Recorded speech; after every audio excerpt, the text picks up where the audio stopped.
বিচার বিভাগের কথা যখন আমরা বলি, এই যে দিনের পর দিন বেগম খালেদা জিয়াকে যেই মামলায় যে কেউ জামিন পাবে, সেখানে তিনি একজন অসুস্থ বয়স্ক ভদ্রমহিলা, তাকে জামিন দেওয়া হয়নি।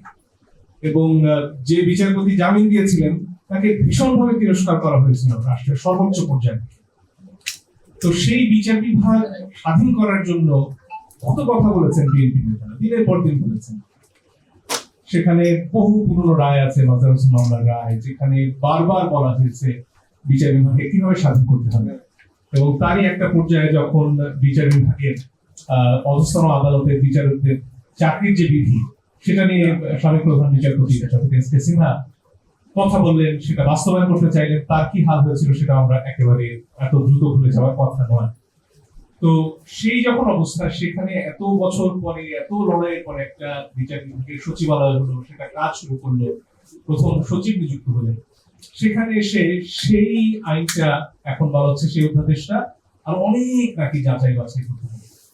অনেক কিছু যাচাই বাছাই প্রয়োজন হয়নি। যেমন ধরুন, স্থানীয় সরকার নিয়ে যে 4টি অধ্যাদেশ হলো, 98-টির মধ্যে সেগুলো থেকে গেছে একেবারে অবিকল হলো, যেখানে সরকারকে অসীম ক্ষমতা দেওয়া হয়েছে একজন নির্বাচিত জনপ্রতিনিধিকে সরিয়ে দেওয়ার জন্য। সেটা কিন্তু কোনো পরিবর্তন হয়নি। সেটা যাচাই বাছাইয়ের একদম প্রয়োজন মনে করেননি আমাদের বর্তমান সরকারি দলের সংসদ সদস্যরা। কিন্তু যেখানে বিচার বিভাগ স্বাধীন করা হয়েছে, সেটা নিয়ে নাকি বিস্তর গবেষণা এখনো বাকি রয়ে গেছে, এবং সেই গবেষণা আমাদের আশঙ্কা 5 বছর অনায়াসে চলতে পারে। যদিও তারা এসে বলছেন যে না, এটা খুব দ্রুত হয়ে যাবে, এত সময় লাগবে না, আমরা অনেক ভাববো বিষয়টা। এখন কথা হচ্ছে, আপনারা ভাবুন, একটা আইন পাশ হয়ে গেলে সেটা তো অমোঘ কোনো দলিল নয়। আপনারা সংসদে রয়েছেন, আপনারা সংবিধান একদিনে পরিবর্তন করতে পারেন। আপনাদের যদি মনে হয় যদি এখানে অনেক সমস্যা রয়ে গেছে, আপনারা অধ্যাদেশটিকে আইনে রূপান্তরিত করুন, তারপরে এটা নিয়ে কাজ করুন, পরে সংশোধন করুন। কিন্তু এই যে একটা বিচার বিভাগের সচিবালয় প্রতিষ্ঠিত হয়ে গেছে, এই আইনটা চলে গেলে এখন কি হবে? 12 তারিখের পরে এই সচিবালয় কি করবে? এবং যে অগ্রগতি এত বছর পরে বহু শ্রম, বহু রক্তের বিনিময় হলো, সেটা কোন যুক্তিতে আপনারা অনেক অনেক ভাববেন বলে এখন ফেলে দিচ্ছেন? আমলাতান্ত্রিক জটিলতায় অনেক গবেষণার আশ্বাসের মধ্যে রেখে দিচ্ছেন, সেটা আসলে আমরা বুঝতে পারছি। এবং আইনের অনেক কথা আসলে বুঝিয়ে বলা যায়, সংসদে অনেক বোর প্যাচ দিয়ে, যেগুলোকে আমরা বলি উকিলি যুক্তি আর কি। তো সেগুলো আপনারা দিতে পারেন, আমরাও বুঝতে পারি, কিন্তু সাধারণ মানুষ কিন্তু এত ধৈর্য নিয়ে থাকে না।